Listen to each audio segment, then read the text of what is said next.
அலைக்கும் ஃப்ரெண்ட்ஸ். இப்போ நம்மளுடைய ரமலான் 2025 வந்து ஸ்டார்ட் ஆக போகுது இல்லையா? ஸோ அதுக்காக ஒரு சின்ன ப்ரிப்பரேஷன்ஸ் வந்து நான் ரெடி பண்ணி வச்சுருந்தேன். இன்னும் நிறையா இருக்குது, பட் இது வந்து சும்மா சின்னது தான். ஸோ அதோட வீடியோ தான் நீங்கள் இந்த இதில் பார்க்க போகிறீங்க. நீங்கள் இப்போ தான் என்னோடய சேனலை ஃபர்ஸ்ட் டைம் பார்க்குறீங்க அப்படின்னா என்னோடய சேனலுக்கு சப்ஸ்கிரைப் பண்ணிட்டு என்னோடய வீடியோக்கு லைக் பண்ணிக்கோங்க. உங்களோட ஃப்ரெண்ட்ஸ் அண்ட் ஃபேமிலிக்கு இந்த வீடியோவை ஷேர் பண்ணுங்கள்.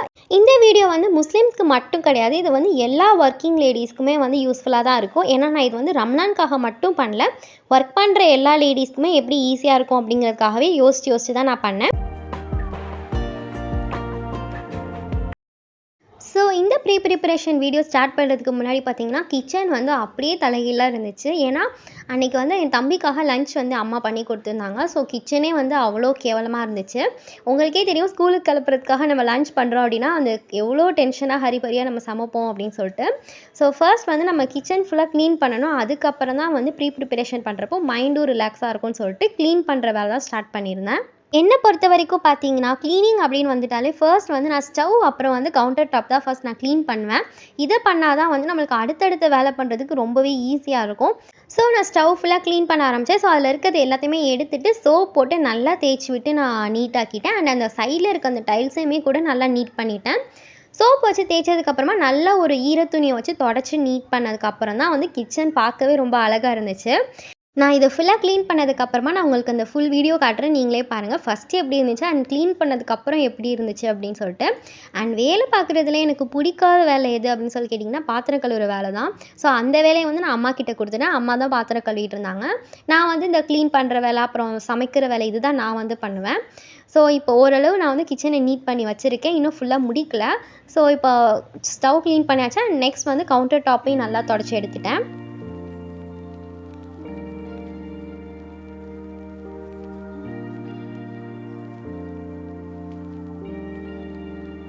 ஸோ இப்போ நீங்கள் பார்த்தீங்கன்னா உங்களுக்கே தெரியும் ஃபர்ஸ்ட் கிச்சன் எப்படி இருந்துச்சு, இப்போ எப்படி இருக்குது அப்படின்னு சொல்லிட்டு ஓரளவு நீட் பண்ணியாச்சு.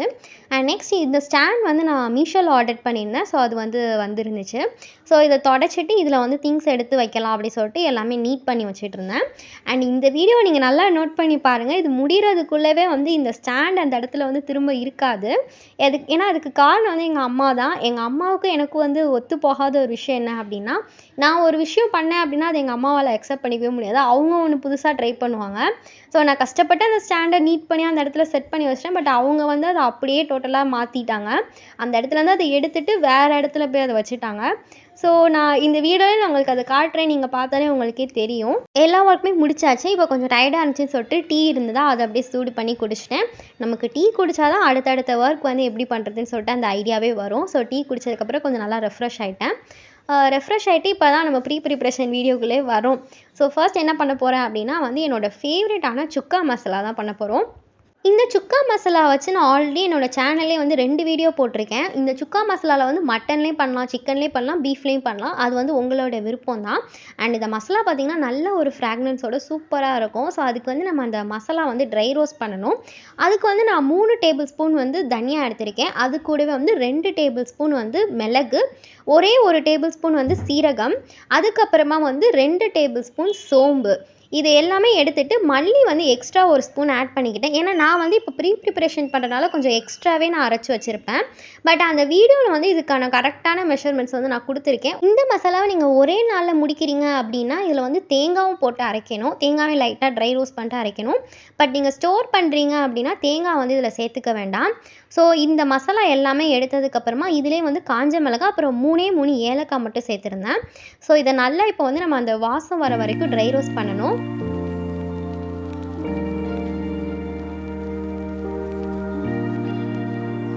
ட்ரை ரோஸ்ட் பண்ணும்போது ரொம்ப நேரமாக பண்ணிடாதீங்க. கரிஞ்சிருச்சு அப்படின்னா அந்த ஃப்ளேவரே வந்து ரொம்ப மோசமாயிடும்.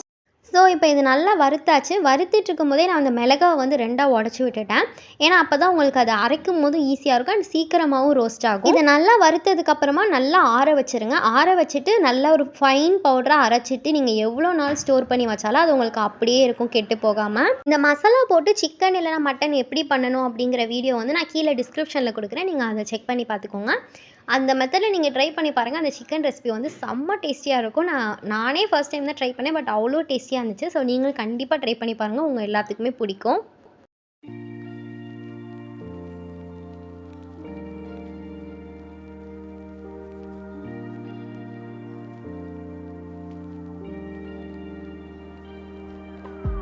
ஸோ இப்போ நெக்ஸ்ட்டு மசாலா வந்து மிளகு ஜீரக பொடி தான் அரைக்கிறேன். இந்த மிளகு ஜீரக பொடிக்கு வந்து நான் மெஷர்மெண்ட்ஸ்லாம் எதுவுமே வந்து எடுக்கலை, சும்மா என்னோடய கையளவில் தான் போடுறேன். ஆனால் வந்து நான் சின்னதாக ஒரு டிப்ஸ் கொடுக்குறேன். மிளகை விட சீரகம் வந்து ஜாஸ்தியாக போட்டிங்க அப்படின்னா அதோட டேஸ்ட் வந்து சூப்பராக இருக்கும். நான் அதே மாதிரி தான் எடுத்திருந்தேன். மிளகை விட சீரகம் நிறையா எடுத்திருந்தேன். அந்த இது கூட வந்து நான் ஒரே ஒரு ஸ்பூன் வந்து சோம்பு ஆட் பண்ணியிருக்கேன். சோம்பு வந்து எதுக்காக ஆட் பண்ணுறோம் அப்படின்னா, நம்ம ரம்லான் டைமில் வந்து நான்வெஜ் வந்து நிறையா எடுத்துப்போம். ஸோ ஈஸியாக டைஜஸ்ட் ஆகணும் அப்படிங்கிறதுக்காக சோம்பு எடுத்திருக்கேன். அண்ட் மல்லி வந்து கொஞ்சமாக ஆட் பண்ணியிருக்கேன். ஒரு நல்ல ஒரு ஃப்ளேவர் கொடுக்கும். இந்த மிளகு சீரகம் மசாலா வந்து ரொம்ப நேரம் வறுக்கக்கூடாது. இதையும் சும்மா லைட்டாக ஒரு ட்ரை ரோஸ்ட் பண்ணிக்கோங்க. அந்த ஒரு ஃப்ளேவர் வந்ததுக்கப்புறமா நீங்கள் ஸ்டவ் ஆஃப் பண்ணிடலாம். அதாவது கிட்டத்தட்ட கொஞ்சம் சூடு ஏறுற வரைன்னு கூட வச்சுக்கோங்க. இப்போ இதை நல்லா வறுத்துட்டு நான் இதை ஆஃப் பண்ணிவிட்டு இதை ஆற வச்சு இதையும் நான் அரைச்சி எடுத்து வச்சுருவேன்.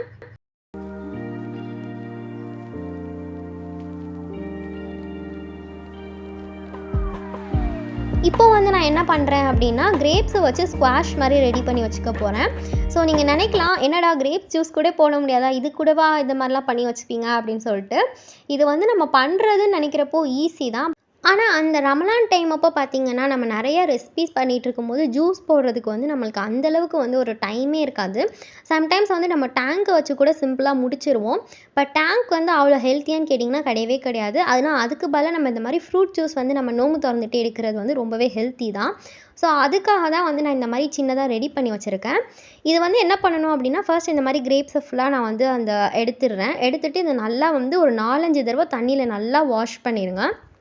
இப்போ வந்து என்ன பண்ணுறேன்னா, ஒரு சில்வர் கடாய் வந்து நல்லா அடிகனமான கடாயை எடுத்துகிட்டு இதில் வந்து நான் 1 கப் அளவு தண்ணி ஆட் பண்ணியிருக்கேன். ஆட் பண்ணிட்டு இதில் வந்து நம்ம கழுவி வச்சுருந்த கிரேப்ஸ் எல்லாத்தையுமே உள்ளே ஆட் பண்ணிடலாம். ஆட் பண்ணிட்டு இப்போ இந்த கிரேப்ஸ் வந்து நல்லா கொதித்து வரணும். அது ஒரு 10 மினிட்ஸில் பார்த்திங்கன்னா சீக்கிரமாகவே வெந்துடும் கிரேப்ஸ் எல்லாமே.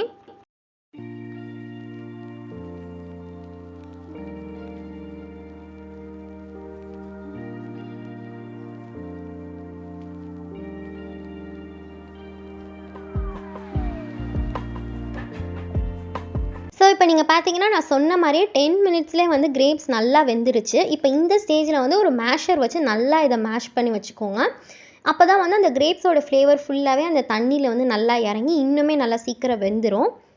இப்போ இதை நல்லா மேஷ் பண்ணி விட்டுட்டு ஒரு 10 மினிட்ஸ் வந்து ஹை ஃப்ளேமில் வச்சுருக்கேன். ஹை ஃப்ளேமில் வச்சுட்டு இதை நல்லா தகன்னு கொதிக்க ஆரம்பித்ததுக்கப்புறமா நல்லா வந்து மிக்ஸ் பண்ணி விட்டுட்டு ஆஃப் பண்ணிடுங்க. ஆஃப் பண்ணிட்டு இப்போ இதை நல்லா வந்து நம்ம ஆற வைக்கணும். ஆறினதுக்கப்புறமா தான் நம்ம மிக்ஸி ஜாரில் போட்டு அரைக்கணும். சூடாக இருக்கும் போதே அரைச்சிடாதீங்க. இப்போது இது ஆறிட்டு இருக்க டைமில் பார்த்திங்கன்னா, நம்மளோட மசாலா எல்லாமே வந்து ஆறிடுச்சு. ஸோ இப்போ இதை வந்து 1 பை 1 நம்ம அரைச்சி எடுத்துக்கலாம். ஃபர்ஸ்ட் வந்து நான் சொன்ன அந்த சுக்கா மசாலா தான் வந்து நான் அரைச்சிருந்தேன். இதை அரைக்கும் போதே பார்த்திங்கன்னா பயங்கர ஃப்ளேவராக இருந்துச்சு. நீங்கள் அதை கண்டிப்பாக ட்ரை பண்ணி பாருங்கள். இப்போ இந்த மசாலாவை வந்து நான் நல்லா பல்ஸ் மோட்லேயே வச்சு நைஸாக அரைச்சி எடுத்துட்டேன். இப்போ இது நல்லா வந்து ஒரு ஃபைன் பவுடராக அரைச்சிட்டேன். இப்போ இந்த மசாலா பார்த்தாலே உங்களுக்கே தெரியும். இது வந்து கலர் வந்து கொஞ்சம் கம்மியாக தான் இருக்குது. ஏன்னா நான் காஞ்ச மிளகா வந்து கம்மியாக தான் சேர்த்துருந்தேன். நீங்கள் காரம் நிறையா சாப்பிடுவீங்க அப்படின்னா நீங்கள் வந்து இன்னுமே வந்து காஞ்ச மிளகா ஆட் பண்ணிக்கோங்க. அது நல்லா பார்க்க கலராகவும் இருக்கும் அண்ட் டேஸ்ட்டும் சூப்பராக இருக்கும். இது ரமலான் டைம் அப்படிங்கிறனால நான் காரம் ஜாஸ்தி வேணான்னு சொல்லிட்டு தான் நான் கம்மியாக போட்டிருந்தேன். ஏன்னா நம்ம இன்னுமே வந்து அந்த சிக்கன் ரெசிபீஸ்லாம் பண்ணும்போது மிளகா பொடியும் எக்ஸ்ட்ரா ஆட் பண்ணுவோம். ஸோ கம்மியாக போட்டுக்கிறதே நல்லது தான். அண்ட் எல்லாமே பண்ணிவிட்டு ரொம்ப டயர்ட் ஆகிட்டேன். ஸோ அம்மாட்ட சத்து மாவு கஞ்சி பண்ணி கேட்டிருந்தேன். அம்மா பண்ணி கொடுத்துருந்தாங்க. ஸோ அதையும் குடிச்சிட்டு நெக்ஸ்ட் வந்து நம்ம கிரேப்ஸ் வந்து அரைக்க போகிறோம். ஸோ இது கிரேப்ஸ் வந்து நல்லா ஆறிடுச்சு. ஆனதுக்கப்புறமா அந்த பல்ப்பை மட்டும் நான் உள்ளே எடுத்து ஆட் பண்ணியிருக்கேன். அண்ட் நல்லா இதை ஃபைனாக அரைக்கணும். இதை அரைக்கிறதுக்காக நம்ம எக்ஸ்ட்ரா வாட்டர்லாம் ஆட் பண்ண தேவையில்லை. அந்த தண்ணியே வந்து நம்ம இதில் ஆட் பண்ணிடலாம். இந்த கிரேப் ஜூஸ் பண்ணும் போதெல்லாம் பார்த்தீங்கன்னா, என்னோட தம்பி வந்து அந்த கலர் பார்த்துட்டே வாவ் செம்மையாக இருக்குன்னு சொல்லி சுற்றிட்டு வந்தான். அண்ட் எனக்குமே அந்த கலர் வந்து ரொம்ப பிடிச்சிருந்துச்சு. அது பார்க்குறதுக்கே ரொம்ப அட்ராக்டிங்காக இருந்துச்சு. ஸோ அதனாலே எனக்கு இந்த ரெசிபி வந்து ஃபேவரட் அண்ட் ரொம்பவே ஈஸி தான். நீங்கள் இதை கண்டிப்பாக ட்ரை பண்ணி பாருங்கள். அண்ட் இதை நீங்கள் ட்ரை பண்ணிங்க அப்படின்னா நீங்களே வந்து ஃபீட்பேக் சொல்லுவீங்க, இது ரொம்ப யூஸ்ஃபுல்லாக இருந்துச்சு அப்படின்னு சொல்லிட்டு. இப்போ இதை நல்லா அரைச்சிட்டு நான் வந்து ஃபில்ட்ரு பண்ணிக்கிறேன். நான் இதில் வந்து ஒரு சின்ன மிஸ்டேக் பண்ணிட்டேன். அது என்ன அப்படின்னா, நான் தண்ணி வந்து கொஞ்சம் நிறையவே ஆட் பண்ணியிருந்தேன். நீங்கள் பண்ணும்போது தண்ணி வந்து கம்மியாக ஆட் பண்ணிக்கோங்க. தண்ணி ஆட் பண்ணுறதுனால டேஸ்ட் ஏதாவது மாறுமான்னு கேட்டிங்கன்னா மாறாது. பட் அதோட கன்சிஸ்டன்சி வந்து ரொம்ப லிக்விடாக இருந்துச்சு. ஆக்சுவலி ஸ்குவாஷ் அப்படின்னா வந்து ரொம்ப தண்ணியாக இருக்கக்கூடாது, கொஞ்சம் வந்து செமி கன்சிஸ்டன்சியாக இருக்கணும். பட் எனக்கு வந்து தண்ணி நான் வந்து நிறையா ஆட் பண்ணிட்டேன். ஸோ நீங்கள் அந்த மிஸ்டேக் மட்டும் பண்ணாமல் கொஞ்சம் கம்மியாகவே ஆட் பண்ணி அரைங்க.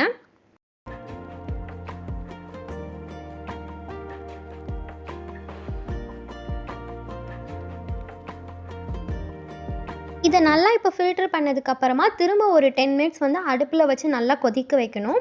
கொதிச்சு வந்ததுக்கப்புறமா நான் ஒரே ஒரு கப் வந்து சுகர் ஆட் பண்ணியிருக்கேன். நீங்கள் வந்து உங்களோட ஸ்வீட்டுக்கு ஏற்ற மாதிரி ஆட் பண்ணிக்கோங்க. இது வந்து ஏன்னா கிரேப்ஸ்லேயே வந்து ஆல்ரெடி ஸ்வீட் இருக்கும் அப்படிங்கிறனால நீங்கள் ஜாஸ்தி வந்து சுகர் சேர்க்க வேண்டாம், கம்மியாக மட்டும் சேர்த்துக்கோங்க. சேர்த்துட்டு இப்போ இது நல்லா கொதிச்சு வந்ததுக்கப்புறமா ஸ்டவ் ஆஃப் பண்ணிடுங்க. ஆஃப் பண்ணிவிட்டு இந்த கொதிக்கிறது வந்து நின்றதுக்கு அப்புறமா தான் வந்து லெமன் வந்து புளியணும்.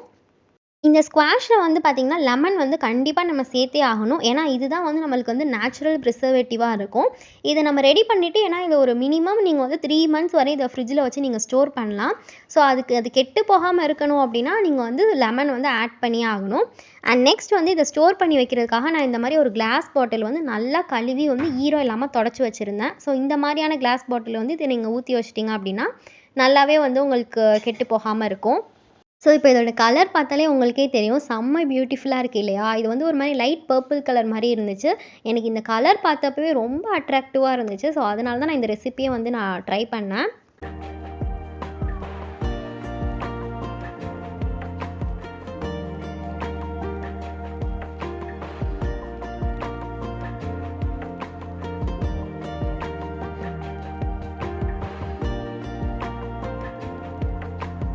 ஸோ இந்த சிம்பிளான கிரேப் ஸ்குவாஷ் வந்து இப்போ ரெடி ஆகிடுச்சு. இதை வந்து இந்த மாதிரி நல்ல ஒரு கிளாஸ் பாட்டிலில் டைட்டாக ஸ்டோர் பண்ணிட்டு நீங்கள் ஃப்ரிட்ஜில் எடுத்து வச்சிட்டிங்க அப்படின்னா உங்களுக்கு 3 months வரையுமே கெட்டு போகாது. அண்ட் இது வந்து அவ்வளோ டேஸ்டியாக இருக்கும். இது ரொம்ப சிம்பிளாகவும் இருக்கும் உங்களுக்கு இஃப்தார் டைமில். இந்த ஜூஸ் வந்து எப்படி போடணும் அப்படிங்கிறத நான் என்னோடய நெக்ஸ்ட் வ்ளாகில் ஷேர் பண்ணுறேன். அண்ட் இந்த வீடியோ வந்து அடுத்த நாள் எடுத்தது. இப்போ நான் என்ன பண்ணுறேன் அப்படின்னா பஜ்ஜி மாவு மிக்ஸ் தான் ரெடி பண்ணுறேன். இந்த மிக்ஸ் வந்து நிறையா வீடியோவில் வந்து நிறைய பேர் ஷேர் பண்ணியிருக்காங்க. பட் சிம்பிளாக என்ன பண்ணேன் அப்படின்னா நானும் கடலை மாவு ஆட் பண்ணிட்டு உப்பு தேவையான அளவு ஆட் பண்ணிட்டு மஞ்சள் தூள், மிளகாய் தூள், அதுக்கப்புறம் பெருங்காய பொடி ஆட் பண்ணியிருக்கேன். இது எல்லாமே ஆட் பண்ணிட்டு இதை நல்லா மிக்ஸ் பண்ணிவிட்டு இது கூட வந்து அரிசி மாவு சேர்த்துக்கோங்க. நல்லா வந்து ஒரு கிறிஸ்பினஸ் இருக்கும். ஸோ இதை எல்லாமே சேர்த்து நல்லா வந்து மிக்ஸ் பண்ணிவிடுங்க. ஏன்னா அந்த உப்பு, மிளகாய் பொடி எல்லாமே நல்லா மிக்ஸ் ஆகணும் அந்த மாவோட.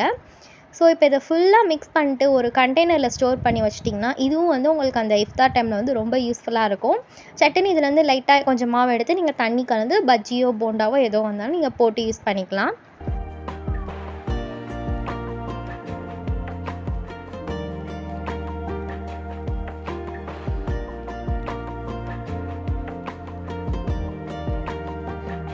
நான் ஃபஸ்ட்டே சொன்ன மாதிரி இந்த விலாகில் வந்து நான் சிம்பிளான ரெசிபீஸ் மட்டும் தான் ஷேர் பண்ணியிருக்கேன். அண்ட் இன்னும் நிறைய ரெசிபீஸ் இருக்குது. அது வந்து என்னோடய நெக்ஸ்ட் விலாகில் வந்து நீங்கள் ஃபுல்லாகவே பார்க்கலாம். அண்ட் அந்த ரெசிபியுமே வந்து நம்ம முஸ்லீம்ஸ்க்கு மட்டும் கிடையாது, நம்ம எல்லா ஒர்க்கிங் லேடிஸ்க்குமே வந்து யூஸ்ஃபுல்லாக இருக்கும். ஸோ அதுக்காகவே நான் பார்த்து தான் எல்லா ரெசிபியுமே யோசிச்சு ட்ரை பண்ணிகிட்டு இருந்தேன். ஸோ அவ்வளோதான், நம்ம பஜ்ஜி போண்டா மிக்ஸ் வந்து ரெடி ஆயிடுச்சு. இதை வந்து இந்த மாதிரி ஒரு கண்டெய்னரில் ஸ்டோர் பண்ணி நான் எடுத்து வச்சுருவேன். இது வந்து நம்மளுக்கு எப்போ தேவைப்படுதோ அப்போ எடுத்து யூஸ் பண்ணிக்கலாம்.